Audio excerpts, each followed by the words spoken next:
Let's talk some Georgia recruiting as the Bulldogs are surging towards the number one class. They got a big win this weekend, 41-31 over Mississippi State. Now, maybe it wasn't as pretty as you guys wanted, but recruits were eating it up. We got Jeremy Johnson from Dawgs HQ on to recap some of the biggest visits of the weekend. But before we get going, UGA fans, do me a favor, hit subscribe to the On3 Recruit channel. We're the best recruiting channel on all of YouTube, so jump on board and hit subscribe.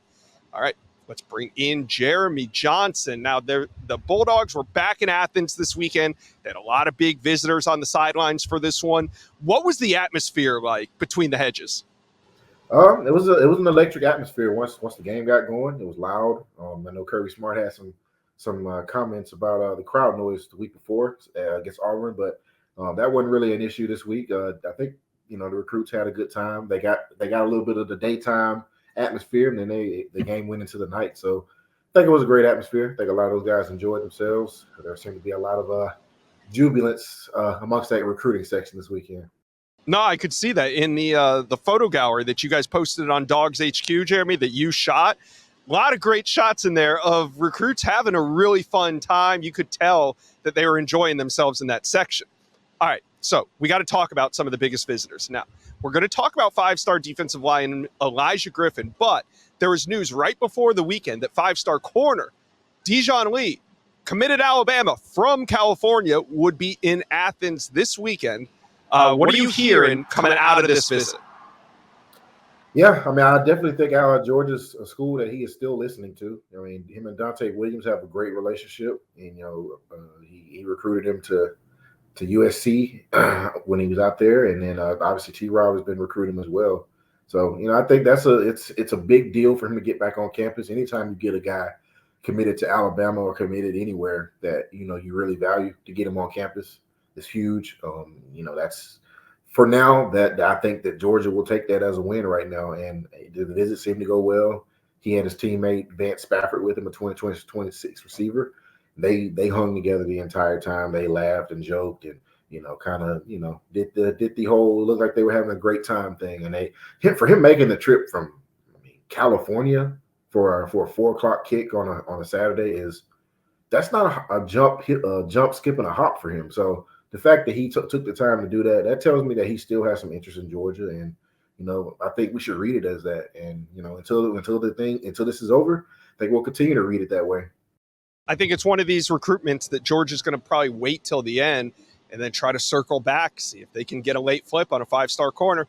All right, speaking of five stars, Elijah Griffin on campus this weekend, his official visit, and it's his birthday weekend. So we know recruits love these significant dates when it comes to a decision. And I know Elijah Griffin's probably still wrapping up his official as we speak right now. But do you think that there's a chance that Elijah Griffin ends it this weekend and commits to the Dogs?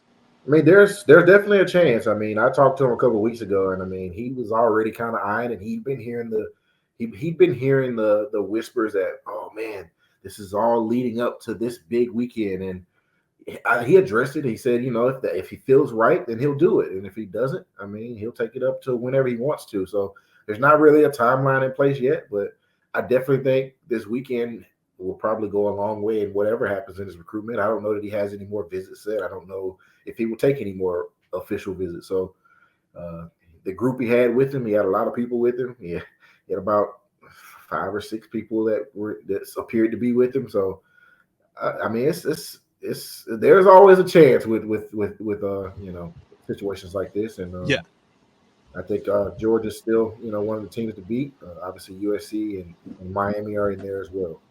Yeah, and I think if it doesn't happen this week, and it doesn't mean it's not going to happen, I still fully expect it to happen. But with his birthday this weekend, I think we're all on a little bit of a commit watch here. Now, I want to talk about 2 linebackers that are on campus that are both committed to other teams. Tavian Wallace to Arkansas and Anthony Crua to UNC.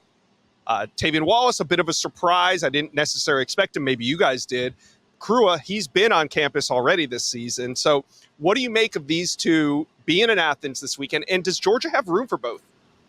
Yeah, them being in Athens is big for both of them. Obviously, Tavian Wallace is an Arkansas commit. He took an official to Georgia in the summer. Georgia was one of those top schools that was right there for him the first time he committed. So the fact that he showed up out of nowhere was it was kind of a surprise to us as well. So, I mean, the fact that happened and it was under wraps is kind of a big deal. I think that Georgia's still working there, and I do think they have room for him. Cruz is in a similar place. I mean, Georgia's continued to work on him, and he's committed to North Carolina. So, but the fact that he came back 2 weeks in a row tells me a lot of what he thinks of Georgia, and he seemed to have enjoyed the first visit so much that he decided to come back a second time. So I think Georgia's really made up some ground there, and I think they have room for both because they were recruiting both really heavily even back when Georgia had Jaden Perlotti committed. Nobody's taken Jaden Perlotti's position yet or spot yet. So technically, I think they could take as many as 3, and I think these 2 would be right at the top of that list. I mean, and then you got to even consider a guy like Christian Gass, who's committed to Tennessee, and he's been on campus once this year, and he probably will be back in a couple of weeks for that big Tennessee matchup. So, there is definitely some fluidity there, and I think there's a group of guys that they're looking into. All right. Well, it was a big weekend in Athens. We're going to talk Georgia recruiting all week. This won't be the last video, but for now, Georgia fans, talk to us. How are you feeling? Comment section below. Another big recruiting weekend. What flips do you like? Let us know. Comment section below.